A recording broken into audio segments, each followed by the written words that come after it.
Pirmajā spēlē uzvarā, kā pagāja šī nedēļa starp spēlēm? Ļoti labi nedēļa pagāja. Vienmēr patīkam uzvarēt ar pozitīvām emocijām. Arī uzvarējām virslīgā spēli, tā kā tikai ļoti labas emocijas. Kā atceries to pirmo spēli, tās atšķirības arī starp puslaikiem? Tas otrais bija ļoti jaudīgs, pirmais bija tāda taustīšanās, kā tu kopumā noraksturo to maču. Jā, es domāju, ka pirmais puslaiks bija vairāk tā, komanda sajūt vienu otru, ko spēja. Otrajā puslaikā jau izdarījām starplaikā secinājumus un tad izgājām savādāk spēli.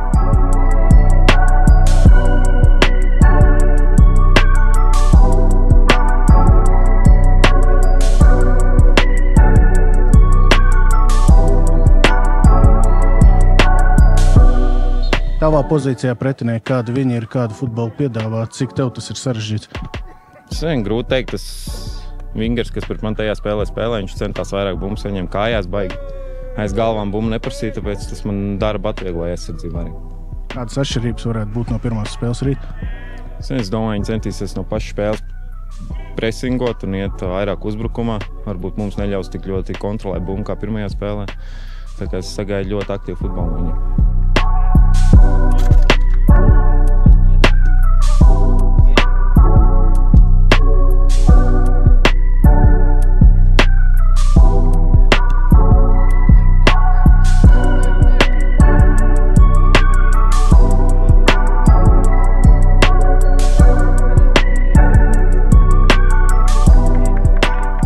Tribīnes visapkārt laukumam, kādas ir tās sajūtas šeit atrodoties?